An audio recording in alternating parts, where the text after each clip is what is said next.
Hi நண்பர்களே, welcome back to my channel. நம்ம வாழ்க்கையில் நம்ம நிறைய பேரை கடந்து தாங்க வந்திருப்போம். நம்ம சொந்தக்காரங்களாக இருக்கலாம், இல்லை நம்ம வீட்டில் இருக்கிறவங்களையும் இருக்கட்டும், நம்ம நண்பர்களாக இருக்கட்டும், இல்லை நம்ம வீட்டுக்கு அக்கம் பக்கம் இருக்கிறவங்களாகட்டும், எல்லோருமே பார்த்திங்கன்னா நல்லாவே பழகிட்டு வருவாங்க. அதில் ஒரு சில பேர் பார்த்திங்கன்னா அவங்களோட லைஃப் நம்மளை விலக்கியே வச்சுட்ருப்பாங்க. நமக்கு அது தெரியாமலே நம்ம அவங்க கூட பழகிட்டு இருப்போம். இது ரொம்ப நாள் கழிச்சு தான் நமக்கே தெரிய வரும். அப்படி தெரிய வரும்போது நம்ம ரொம்ப கஷ்டப்படுவோம், சரிங்களா? அதுதான் உண்மை. அதாவது என்னடா இத்தனை நாள் நல்லா பழகிட்டு வந்தாங்க, திடீர்னு இப்போ நான் இந்த மாதிரி நடந்துக்கிறாங்க அப்படின்னு சொல்லிட்டு நம்ம நினச்சி ரொம்ப கவலைப்படுவோம். அந்த மாதிரி நீங்கள் யாராவது கவலைப்பட்டிருக்கீங்களா அப்படின்னு சொல்லிட்டு கமெண்ட் பண்ணுங்கள்.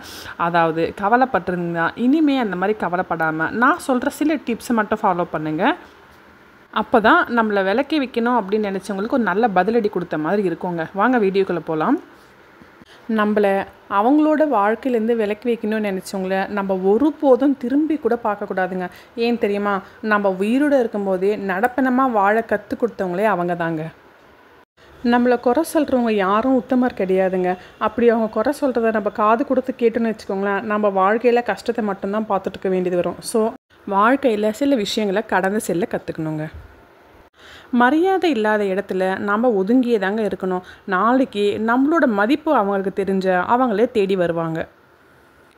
சில விஷயங்கள் நமக்கு வெளிப்படையாக புரிய ஆரம்பிச்சிச்சுன்னு வச்சுக்கோங்களேன், அங்கேருந்து நம்ம விலக ஆரம்பிக்கணுங்க. ஏன்னு கேட்டுக்கோங்களேன், ஒன்று வார்த்தையில் காயப்படுத்துவாங்க, இல்லைன்னா மௌனமாக இருந்தே நம்மளை காயப்படுத்துவாங்க. கடந்தது கடந்து போனதாகவே இருக்கட்டும்ங்க. நம்ம திரும்பியும் அதை பற்றி யோசித்து நம்ம கவலைப்படவே கூடாது. ஒன்று விட்டு கொடுக்கணும், இல்லைன்னா அதை மறந்துடணும். அப்போ தான் நமக்கு நிம்மதி நிலைக்கும். நம்மளை விட்டு விலகணும்னு நினைக்கிறவங்களுக்கு நம்ம பாரமாக இருக்கவே கூடாதுங்க. அதுக்கு பதில் அவங்கள பார்க்காம வேணால் இருக்கலாம். நம்மளோட மதிப்பு அவங்களுக்கு தெரியறதுக்கு வாய்ப்பு இருக்குது. ஒரு அளவுக்கு மேலே யார்கிட்டையும் இறங்கி போகக்கூடாதுங்க. ஏன்னா நம்மளோட மதிப்பு என்னன்னு நமக்கே தெரியாமல் போயிடும். நம்மளோட சுயமதிப்பு இழந்து தான் நம்ம அந்த அன்பையும் பாசத்தையும் பெற முடியும்னு நினச்சிங்கன்னா அது நமக்கு வேண்டாங்க. நம்ம தனிச்சே வாழ்ந்துக்கலாம். நம்மளோட உணர்வுகளை மதிக்கப்படாத இடத்துல நம்ம ஒதுங்கி நிற்கிறது தாங்க நல்லது. ஏன்னா சுயமரியாதையை காப்பாற்றிக்கிறதுக்கு நமக்கு இருக்கக்கூடிய கடைசி சந்தர்ப்பம்னு வச்சுக்கோங்களேன். எந்த சூழ்நிலையிலையும் நம்மளை வெறுத்தவங்களை தேடி நம்ம போகக்கூடாதுங்க. அதே மாதிரி நம்மளை விலக்கி வச்சாங்க பார்த்தீங்களா, அவங்களையும் நம்ம பின்தொடரவே கூடாதுங்க. நமக்கு மரியாதை கொடுக்காதவங்க இருக்காங்க பார்த்தீங்களா, அவங்கள நம்ம ஞாபகமும் வச்சுக்கக்கூடாது. நம்மளை ஏமாத்தினவங்கள பழியும் வாங்கக்கூடாதுங்க. நாம் யாரையுமே கஷ்டப்படுத்தக்கூடாதுங்க. காலமே அவங்களுக்கு பாடத்தை கற்றுக் கொடுக்கும். நம்மளை யாராவது கோவப்படுத்தினாங்கன்னா நம்ம அங்கே மௌனமாக இருக்கணும். அதே மாதிரி நம்மளை யாராவது பெருமைப்படுத்தினாங்கன்னா நாம் அங்கே துள்ளி எழக்கூடாது, அமைதியாக தான் இருக்கணும். அப்புறம் நம்மள சிலர் விலக்கி வச்சாலும் அங்கே நம்ம சற்று விலகியே இருக்கிறது தான் நல்லது. சிலர் நம்மளை உதாசனப்படுத்தும் போதும் நம்ம உடஞ்சி போகாமல் நம்ம தைரியமாக இருக்கிறதும் ரொம்ப நல்லது. அதே மாதிரி நம்மளை சில பேர் அவமானப்படுத்தும் போது நம்ம தவறி கூட அங்கே அழுதுறவே கூடாதுங்க. நம்ம தோல்வி அடையும் போது நம்ம எப்போவுமே துணிஞ்சு நிற்கணுமே தவிர நம்ம மனசுடைஞ்சு போகவே கூடாது. நம்மளை சில பேர் காயப்படுத்தும் போது நம்ம கண்டும் காணாமல் போயிடணுங்க. எதுக்காகவும் நம்ம வாழ்க்கையை வெறுத்துறவே கூடாது, நம்ம சலிப்படையவும் கூடாது. வாழ்க்கையே ரொம்ப குறுகிய காலம்தாங்க. அந்த வாழ்க்கையை நம்ம யாருக்காகவும் நம்ம சந்தோஷத்தை இழந்துடவே கூடாதுங்க. நம்மளை யாரும் திரும்பி பார்க்காட்டியும் பரவாயில்ல, நாம் திருப்தியோடு வாழ்ந்துட்டு போயிடணுங்க. தயவு செஞ்சு சொல்கிறேன் பாருங்கள், யார் மேலேயும் அளவு கடந்த பாசத்தை வைக்கவே வைக்காதீங்க. அவங்களோட சின்ன மாற்றம் கூட நம்மளை ரொம்ப அதிகமாக காயப்படுத்துறதுக்கு வாய்ப்பு இருக்குது. சில பேர் நமக்கு மன வலிமையை தருவாங்க, சில பேர் நமக்கு மன வலியை தருவாங்க. நம்ம மன வலிமையோடு மன வலியும் கடந்து போயிட்டே இருக்கணுங்க.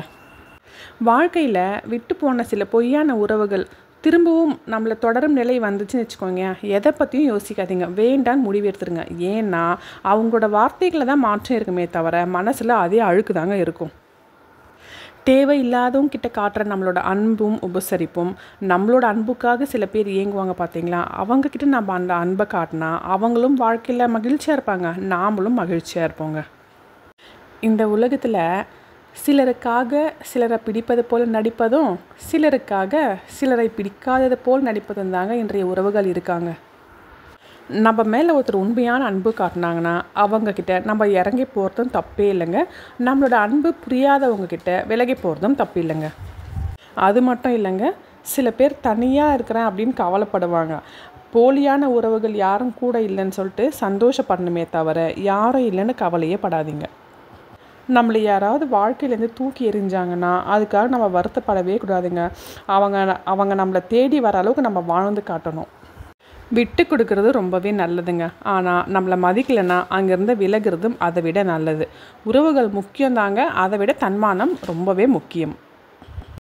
2 நாள் நம்ம கூட பழகி நம்ம மனசை புரிஞ்சுக்கிறவங்களும் இருக்காங்க. 2 வருஷமாக நம்ம கூட பழகியும் நம்மளை புரிஞ்சிக்காதவங்களும் இருக்கதாங்க செய்கிறாங்க. எவ்வளோதான் நம்ம கத்தியோடு அன்பாக பழகினாலும் அதை வெட்ட தாங்க செய்யும். அதே போல தான் சில உறவுகளும் நம்ம எவ்வளோ தான் அன்பாக இருந்தாலும் நம்மளை காயப்படுத்திட்டு தாங்க போவாங்க. எதையுமே பொறுத்துட்டு போகும்போது நல்லவங்களாக தெரிகிற நாம் எதிர்த்து கேள்வி கேட்கும்போது ஏங்க கெட்டவங்களாக ஆகிடுறோம்? சில பேருக்கு நம்ம சூழ்நிலைகளை சொல்லி புரிய வைக்கிறத விட நம்மளை புரிஞ்சிக்காதவங்களை விட்டு விலகிறது ரொம்பவே நல்லதுங்க. இந்த உலகத்தில் உண்மையான அன்பிற்கும் பாசத்துக்கும் கிடைக்கிற ஒரே பரிசு என்ன தெரியுங்களா? ஏமாற்றம் தாங்க. எல்லா நேரத்துலையும் நமக்கு பிடிச்சவங்க ஒரே மாதிரி இருக்க மாட்டாங்க. நமக்கு தான் எவ்வளோ பட்டாலும் புரிய மாட்டேங்குது. நம்ம யாருக்கு உதவுறோமோ அவங்க தாங்க நம்மளோட முதல் எதிரி. அதே மாதிரி நம்ம யாரை நம்புகிறோமோ அவங்க தான் நம்மளோட முதல் துரோகிங்கிறத நம்ம நல்லா புரிஞ்சுக்கணும். 10 நண்பன் கற்றுக் கொடுக்குறத ஒரு எதிரி கற்றுக் கொடுப்பாங்க. அதே மாதிரி 10 எதிரி கற்றுக் கொடுக்குறதையும் ஒரு நம்பிக்கை துரோகி கற்றுக் கொடுப்பாங்க. ஸோ துரோகத்தால் பாதிக்கப்பட்ட நாம் இனிமேலாவது அந்த துரோகியையும் அவங்க செஞ்ச துரோகத்தையும் நினச்சி கலங்காமல் நம்ம கொஞ்சமாவது நம்ம வாழ்க்கையை சந்தோஷமாக வாழ ஆரம்பிப்போங்க. நன்றி, வணக்கம்.